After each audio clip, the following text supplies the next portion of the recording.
नमस्कार, आदाब, सलाम, सत श्री अकाल, वणक्कम। मैं शादाब शकूरी आप लोगों के सामने एक बार फिर हाजिर हो गया हूं। दोस्तों, कैसे हैं आप? उम्मीद करता हूं आप लोग सब अच्छे हैं, स्वस्थ हैं, मस्त हैं। और मेरे तमाम जितने भी सब्सक्राइबर्स हैं, सबको मेरा बहुत बहुत प्यार, बहुत बहुत सलाम और थैंक्स वंस अगेन। आप लोगों ने मेरे चैनल को सब्सक्राइब किया, इतना प्यार, इतना स्नेह, इतना अप्रिसिएशन दिया मेरे सारे वीडियोज़ को। मैं तहे दिल से आप सब लोगों का बहुत बहुत शुक्रगुजार हूँ। Thank you so much once again. तो दोस्तों, आज का जो टॉपिक है वो है कि जिम जाना तबले वालों के लिए सही है या गलत है। तो अब ये डिपेंड करता है कि आपकी क्या सोच है। सबकी अपनी अलग अलग सोच होती है। अपने हिसाब से हर आदमी अपनी जिंदगी जीता है और जीना पसंद करता है। ये जो सवाल है ये मेरे किसी चाहने वाले हैं, उनका नाम है मिस्टर गुनीजन पीसफुल म्यूजिक के नाम से इनका अकाउंट है। और इन्होंने मैंने कुछ दिन पहले धीरे धीरे पे मैंने एक वीडियो बनाया था तबले की। तो उस वीडियो पे इनका कमेंट था कि गुरुजी आप बताइए कि क्या ये सही रहेगा कि तबला प्लेयर्स जिम करें तो उनके बेहतर होगा या गलत होगा। तो मैं ये बात फिर दोहराना चाहूँगा कि ये बात इंडिविजुअलिटी पे डिपेंड करती है। अपनी अपनी सोच के हिसाब से आपको क्या बेहतर लगता है। मेरे हिसाब से ऐसा है कि तबला प्लेयर्स के लिए जिम सही नहीं है, क्योंकि जिम करने से ये जो आपके बाजू होते हैं, जो आपके बाइसेप्स होते हैं, ये यहाँ की जो नसें होती है वो टाइट हो जाती है और यहाँ स्टिफनेस पैदा होती है। बॉडी तो बनती है आपकी, लेकिन यहाँ स्टिफनेस पैदा हो जाती है। वो स्टिफनेस के वजह से आपकी जो कलाइयों की जो फ्लेक्सिबिलिटी है वो जाम हो जाती है, वो स्टक हो जाती है। और यहाँ जो छोटी छोटी नसें होती हैं जो हाथों को सपोर्ट करती है, फिंगर्स को सपोर्ट करती है तबला बजाने में, फ्लेक्सिबिलिटी पैदा जिससे होती है, उनको वो स्टक करती है, जाम कर देती है। तो तबला प्लेयर्स के लिए जिम, मेरा अपना पर्सनल ओपिनियन यही रहेगा कि तबला प्लेयर्स जिम ना करें तो ज़्यादा अच्छा है, क्योंकि हाथ स्टिफ हो जाते हैं, उससे फ्लेक्सिबिलिटी हाथ की रहती नहीं है। अगर आपको फिट रहना है तो आप डेफिनेटली आप योगा कीजिए, सबसे बेस्ट है, सबसे बेस्ट आप योगा कीजिए। योगा के कुछ गिने चुने कुछ आसन हैं, अगर आपको याद है या अगर नहीं याद है तो आप टीवी पे देखिए। आजकल सोशल साइट्स पे इतने सारी अवेयरनेस निकल चुकी है योगा के बारे में, तो वो योगा आप करें। ये योगा के बारे में मैं इसलिए कह रहा हूँ क्योंकि मैं खुद पर्सनली योगा करता हूँ और इसी वजह से थोड़ा सा ठीक ठाक हूँ। तो इससे क्या होता है, योगा के बेनिफिट्स ये हैं कि इससे स्टेमिना बढ़ता है, अंदरूनी जो ताकत है, अंदरूनी जो सफाई होती है, उससे आपको अंदरूनी ताकत महसूस होती है और एक ऊर्जा पैदा होती है उससे, और आपको दिन भर एक्टिव रखता है। एक घोड़े की जैसी ताकत आती है आप में। तो मैं पर्सनली योगा करता हूँ और थोड़ा साइकिलिंग मुझे बहुत पसंद है, मैं साइकिलिंग वगैरह भी करता हूँ। तो अपने आप को फिट रखना बहुत अच्छी बात है, गलत बात नहीं है। मुझे इनका सवाल बहुत अच्छा लगा। मिस्टर गुनीजन पीसफुल म्यूजिक के नाम से जिनका अकाउंट है, उन्होंने सवाल पूछा है कि भाई जिम करना अच्छा है कि नहीं। तो मुझे बड़ा अच्छा लगा इनका सवाल और इसी वजह से मैंने ये खास वीडियो एक बनाया है, आप लोगों के सामने लाने की कोशिश कर रहा हूँ। जो मैं सोचता हूँ, मेरा जो ओपिनियन है, मेरी जो सोच है, वो मैं आप लोगों के साथ शेयर करना चाहता हूँ। मेरा अपना पर्सनल एक्सपीरियंस। जिम मैं भी किसी ज़माने में करा करता था और मैंने कुछ महीनों जिम किया था।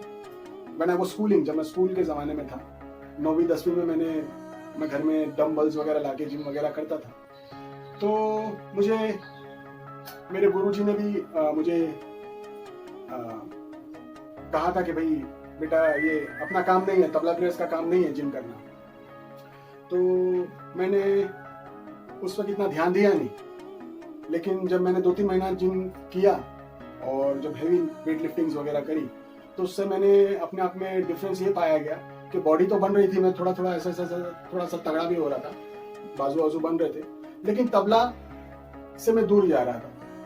तबला नहीं बजा पा रहा था क्योंकि because of the stiffness in my hand, और उस वजह से मैं तबला नहीं बजा पा रहा था। धीरे धीरे के जो बोल हैं, जो खुले बाज के जो बोल हैं, वो बजाने में बड़ी दिक्कत हो रही थी मुझे।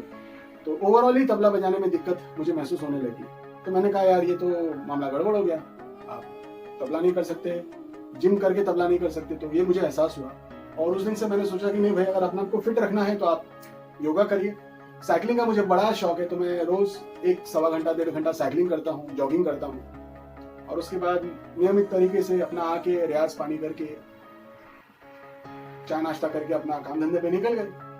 तो मेरा बेसिकली मेन मैसेज ये है, जितने भी तबला लवर्स हैं उनको मैं यही कहना चाहूंगा कि अपना आप को फिट रखें, जरूर रखें, और अच्छा खाएं, कम खाएं, अच्छा खाएं, क्योंकि हम लोगों का स्टेज का भी काम है। स्टेज पे क्या होता है कि हमको बन ठन के रहना पड़ता है।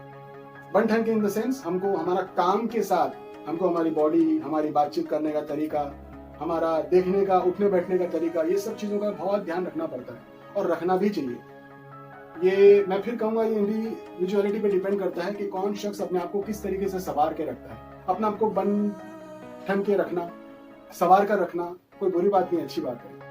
इनफैक्ट मैं तो ये कहूंगा कि तबला प्लेयर्स को सब काम करने चाहिए। उनको अगर उनमें टैलेंट है तो उनको एक्टिंग भी करनी चाहिए, उनको गाना भी गाना चाहिए, उनको डायरेक्टर भी बनना चाहिए, जो जो उनका दिल है वो सब करना चाहिए।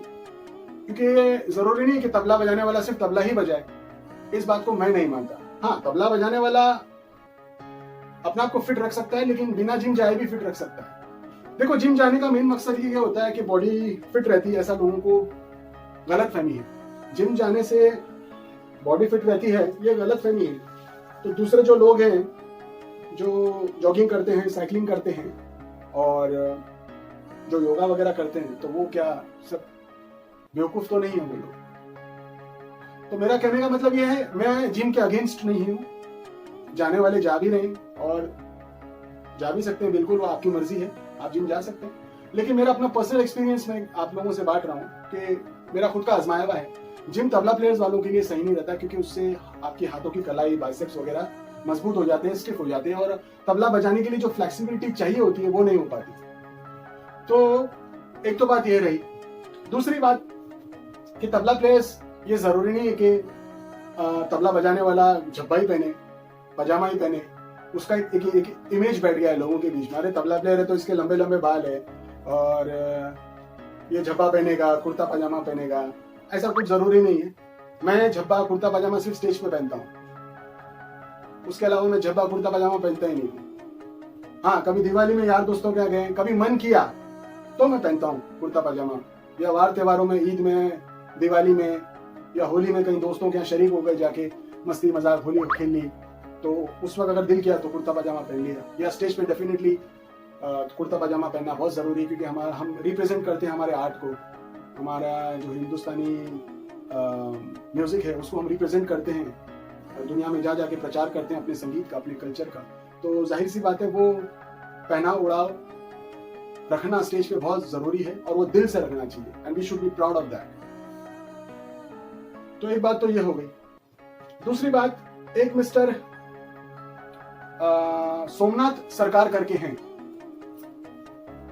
इन्होंने मेरे एक वीडियो को अभी हाल ही में एक वीडियो मेरा रिलीज हुआ था कि कहरवा सीखिए दाल रोटी कमाने वाला, और उसमें काफी अच्छे अच्छे कमेंट्स आए आप सब लोगों के, थैंक यू वंस अगेन। उसमें कमेंट मिस्टर सोमनाथ सरकार जी का भी है। इनको इन्होंने मुझसे कहा कि सर, हम पैटर्न्स जो हैं उनको धिक झिंक को धिक क्यों नहीं कह सकते, और चिक को तिक क्यों नहीं कह सकते। तो मैं अपने काफी सारे वीडियोस में मैंने कहा है कि लाइट कमर्शियल लैंग्वेज जो है तबले की, वो डिफरेंट है क्लासिकल तबला भाषा से। क्लासिकल तबला की जो भाषा है, जो प्रोनाउंसिएशन है, जो लैंग्वेज है, वो डिफरेंट है। लाइट कमर्शियल तबले की जो लैंग्वेज है वो अलग है। तो उन्होंने कहा कि भाई बड़ा वियर्ड लगता है। तो सोमनाथ जी, मिस्टर सोमनाथ सरकार जी, मैं आपसे ये कहूंगा कि आपको वियर्ड इसलिए लगता है क्योंकि आपने कभी शायद ऐसी लैंग्वेज पहले सुनी नहीं है, और हमारे बॉम्बे में ये आम भाषा है। हम स्टूडियोज में, रिकॉर्डिंग में यही कमर्शियल लैंग्वेज में बात करते हैं म्यूजिशियंस एक दूसरे से, कि गाने में कौन सा पैटर्न है, कैसा पैटर्न है, किस तरीके से बजेगा, क्या उसका लैंग्वेज है। तो वो यहाँ कॉमन बात है, यहाँ हमको वो चीजें वियर्ड नहीं लगती। इनफैक्ट मैं बॉम्बे के अलावा भी कई जगह परफॉर्म कर चुका हूँ, वहां जब मैं ये बातें करता हूँ तो उनको भी वियर्ड नहीं लगता। तो आपको शायद वियर्ड इसलिए लग रहा होगा क्योंकि आप शायद फर्स्ट टाइम सुन रहे हैं ये भाषा को। तो आप भी अगर इसको सुनते रहेंगे या एनालाइज करते रहेंगे या वीडियोस को देखते रहेंगे तो आपको भी अच्छा लगने लगेगा, क्योंकि ये लैंग्वेज जैसे classical tabla players, classical tabla बोल्स जो हैं वो जस्टिफाई करते हैं तबला बजने पर, उसी तरीके से सेम तरीके से सेमी लाइट कमर्शियल म्यूजिक जो है तबला प्लेइंग, उसके जो बोल्स हैं वो जस्टिस करते हैं बजने पर बोलों को। फॉर एग्जाम्पल अगर मैं झिंग कहूंगा तो झिंग तबले की साउंड में झिंग ही बजेगा। जैसे क्लासिकल में हम धा बजाएंगे तो धा जो होगा वो धा साउंड करेगा, वो जस्टिस करना पड़ता है। तो इन द सेम वे जब आप कमर्शियल लाइट तबला प्लेइंग कर रहे हो तो अगर आप झिंग बजा रहे हो तो आपको झिंग ही बजाना चाहिए, आप धिक नहीं बजा सकते। धिक बजाएंगे तो धिक से क्या होगा, आपका टोनल क्वालिटी डिफरेंट हो जाएगा। तो आप जो प्रेजेंट करना चाहते हैं, या आपके अंदर लाइट का जो अंदाज है वो पैदा होने में दिक्कत होगी। तो इसको आप समझने की कोशिश कीजिएगा। लाइट तबला लैंग्वेज अलग होती है और क्लासिकल तबला लैंग्वेज अलग होती है। तो धिक और तिक को हम क्लासिकल में बोलेंगे और वही धिक और तिक हम सेमी कमर्शियल तबला प्लेइंग में झिंग और चिक बोलेंगे। क्योंकि मैं बजा रहा हूं किनार की चपकी, तो उसको मैं तिक नहीं बोलूंगा, चिक ही बोलूंगा, क्योंकि चपकी में कहीं ना कहीं च का साउंड आ रहा है। तो यहां जस्टिस करना पड़ता है। आप समझ रहे हैं, जो मैं बोल रहा हूं वही मेरा, अगर मैं कोई चीज समझाने की कोशिश कर रहा हूं और वो चीज मैं सही तरीके से समझा नहीं पा रहा हूं, मैं बजा कुछ अलग रहा हूं और बता कुछ अलग रहा हूं, तो वो सही नहीं होगा। आप समझ रहे मेरी बात को? इस वजह से जो मैं बजाता हूं वही मैं बताता हूं और ये मेरा फर्ज है बताना। तो आई होप आपको ये बात समझ में आई होगी। और एक मेरे चाहने वाले और हैं, मिस्टर मयूर चार्लेवर। उनका एक क्वेश्चन है कि रियाज जो है वो कैसे स्पीड में कैसे होगा। तो मयूर चार्लेवर जी, पहली बात तो बहुत बहुत शुक्रिया, थैंक यू। आप मेरे सारे वीडियोस को देखते हैं और हमें काफ़ी फॉलोअप किए मैंने। आपने काफ़ी सारे वीडियोस पे मेरे कमेंट्स किए हैं और अच्छे अच्छे कमेंट्स किए हैं। आपने काफ़ी अच्छा इंटरेक्शन दिया है, वीडियोस देख के उसका रिस्पॉन्स भी बड़ा अच्छा मुझे दिया है। So thank you once again for your love and appreciation. आपका सवाल था कि रियाज जब हम करें, तो जब कोई भी बोलो पे रियाज करें तो उसकी स्पीड को हम किस तरीके से कैसे बढ़ा सकते हैं सही तरीके से, जो कि ऊपर डबल में या तिगुन में चौगुन में जब बजे तो वो क्लियर बजे। तो मयूर जी ऐसा है कि मेरे जो प्रीवियस वीडियोस हैं अगर आप देखेंगे तो हर वीडियोस में मैंने कहने की कोशिश की है। पिछले कुछ वीडियोस में मैंने कहा भी है और अभी जो हाल ही में जो रिलीज हुए वीडियोस उनमें भी मैंने यही बात रिपीट की है कि आप कोई भी बोल बजा रहे हैं तबले का, वो बोल अगर आप धीमी लय में आधा घंटा 20 मिनट 25 मिनट अगर आप धीमी लय में वही चीज को बजाएंगे तो 25 मिनट की जो चीज है वो आप धीरे धीरे 5 मिनट और बढ़ा दीजिए, उसमें 30 मिनट कर दीजिए, फिर 1 घंटा कर दीजिए। अगर आपको घंटा वाइज बैठने में दिक्कत हो रही है, जैसे आधा घंटा 1 घंटा 2 घंटा बैठने में दिक्कत हो रही है, तो आप क्या करो, कोई भी एक तबले की चीज बांध लो। फॉर एग्जाम्पल हम सिंपल नाधिंदिन्ना लेते हैं, ना दिन दिन नाना दिन दिन नाना दिन दिन ना दिन दिन नाधा दिन दिन नादा दिन दिन दादा दिन दिन दा दिन दिन दादा दिन दिन दादा दिन दिन दादा दिन दिन दा दिन दिन दा दिन दिन दादा दिन दिन दादा। अभी ये टेम्पो पे अगर आप जब रियाज कर रहे हैं तो दा दिन दिन दादा दिन दिन दादा दिन दिन दा दिन दिन दादा दिन दिन दादा दिन दिन दादा दिन दिन दा दिन दिन दादा। तो ये टेम्पो पे जब आप रियाज कर रहे हैं, इसी टेम्पो में 100 बार नाधिंदिन्ना बजाइए। आप काउंट कीजिए, 1 2 3 4, 1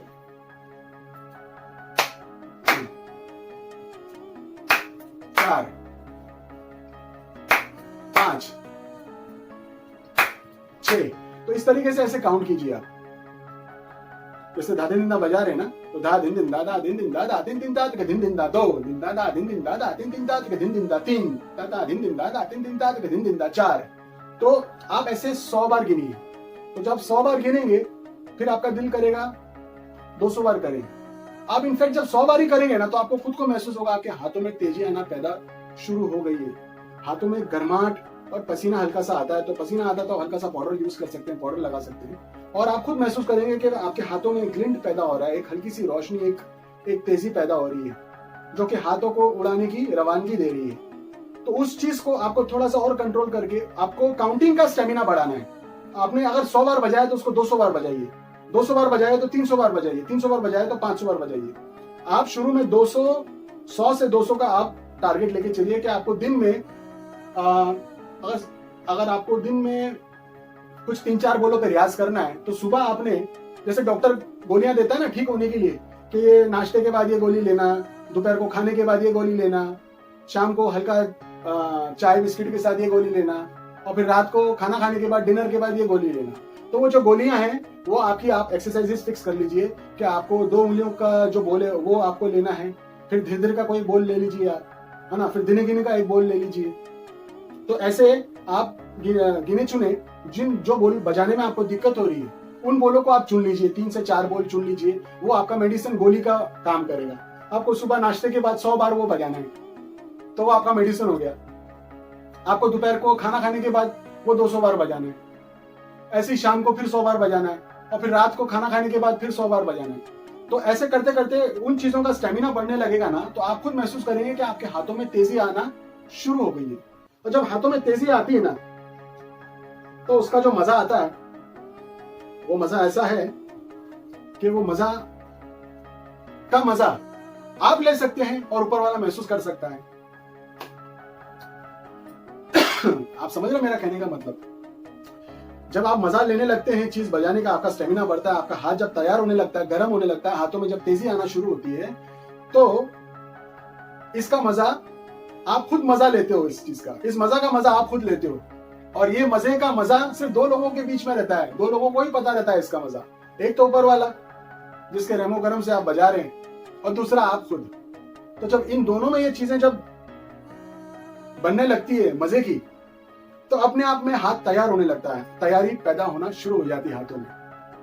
और इसी तरीके से आप धीरे धीरे अपना स्टेमिना बढ़ाते हैं। तो जब स्टेमिना बढ़ेगा तो आपका रियाज बढ़ेगा, रियाज बढ़ेगा तो आपकी चीजें हाथों में जो बजाने में जो दिक्कतें होती हैं, आपको जो स्पेसिफिक चीजें होती तबले की, वो धीरे धीरे फ्लेक्सिबल होने लगेगी, वो दुगुन में, तिगुन में, चौगुन में बजने लगेगी। और जब वो दुगुन, चिगुन, चौगुन में जब बजेगी, तब आपको भी मजा आएगा, ऑडियंस को भी मजा आएगा। और आपको अगर मजा आएगा तो ही ऑडियंस को मजा आएगा। आपको मजा नहीं आ रहा, आप अपना दिल मार के काम कर रहे हो, बजा रहे हो, और एक्सपेक्ट कर रहे हो कि ऑडियंस मजा ले, तो ये कभी नहीं होगा। आप जो काम कर रहे हो दिल से काम कीजिए, खुद अप्रिशिएट कीजिए, मजा लीजिए उसका। जब आप खुद कनेक्ट होंगे अपने काम से, तभी ऑडियंस आपके काम से कनेक्ट होगी। तो ये छोटी सी बात है, इसको अगर हम देखा जाए तो धीरे धीरे आगे जाके बहुत बड़ी बनती है। तो आपका सवाल मुझे बड़ा अच्छा लगा, और आपने रिक्वेस्ट की थी इसके बारे में मुझे आप एक्सप्लेनेशन दीजिए और मुझे हेल्प कीजिए। तो मैंने ये जो चीजें हैं आपके साथ शेयर करना जरूरी समझा, और इन बातों को बहुत ध्यान में रखिएगा और ध्यान से सुनिएगा। तो ये कुछ मेरे चाहने वाले लोग हैं जिन्होंने कमेंट किए थे, उनकी क्वेरीज थी जो मैंने पूरी करने की कोशिश की है। एक बार फिर नाम लूंगा, मिस्टर सोमनाथ सरकार, जिनको क्लासिकल और सेमी लाइट क्लासिकल की लैंग्वेज में थोड़ा सा प्रॉब्लम हो रहा था, तो उनकी क्वेरी पूरी हुई है। दूसरा नाम है मयूर चार्लेवर जी, आपका टॉपिक था कि भाई रियाज दुगुन तिगुन में बजे तो किस तरीके से कैसे करना चाहिए, वो भी मैंने बताने की कोशिश की है। आई होप आपको बातें अच्छी लगी हो। और हमारे तीसरे हैं गुनीजन पीसफुल म्यूजिक के नाम से जिनका अकाउंट है, उन्होंने रिक्वेस्ट की थी कि जिम जाना तबला वालों के लिए अच्छा है कि नहीं। तो मैंने टॉपिक शुरू ही उसी से किया था कि तबला प्लेयर्स के लिए जिम जाना मेरे हिसाब से सही नहीं है, क्योंकि उससे बाजू जो होते हैं आपके मजबूत हो जाते हैं, स्टक हो जाते हैं, हाथों में फ्लेक्सिबिलिटी नहीं रहती है। आज जिम जाने के बजाय आप जॉगिंग कीजिए, योगा कीजिए, अपना आपको थोड़ा फिट रखने की कोशिश कीजिए, थोड़ा कम खाइए, अच्छा खाइए लेकिन कम खाइए, और कोशिश कीजिए अपना आपको थोड़ा मेंटेन रखें, क्योंकि हम लोगों का काम जो है वो स्टेज का काम है। स्टेज पे पता चला तबला तो आप खा पी के तगड़े हो गए, आप ऐसा हो गए एकदम, और तबला पता चला एकदम बगल बच्चा लग रहा है एकदम आपके हाथों में, तो ऐसा नहीं होना चाहिए। तबला गायब भी हो गया, आपकी बॉडी में तबला दिख ही नहीं रहा है तो ऐसा नहीं होना चाहिए। आपको तबला बजाना है और अच्छे से बजाना है, जो भी बजाए अच्छे से बजाए, फिट रह के बजाए, स्वस्थ रह के बजाए, मस्त रह के बजाए। मेरी हमेशा से यही दुआ रहती है कि मालिक ईश्वर आप सब लोगों को हमेशा खुश रखे, अच्छा रखे, स्वस्थ रखे, मस्त रखे, और आप लोग मेरे लिए भी दुआ कीजिएगा। तो इसी के साथ मैं आप सब लोगों से इजाजत लेता हूँ। बहुत बहुत शुक्रिया, thank you once again, love you all. जय हिंद, जय भारत, जय महाराष्ट्र।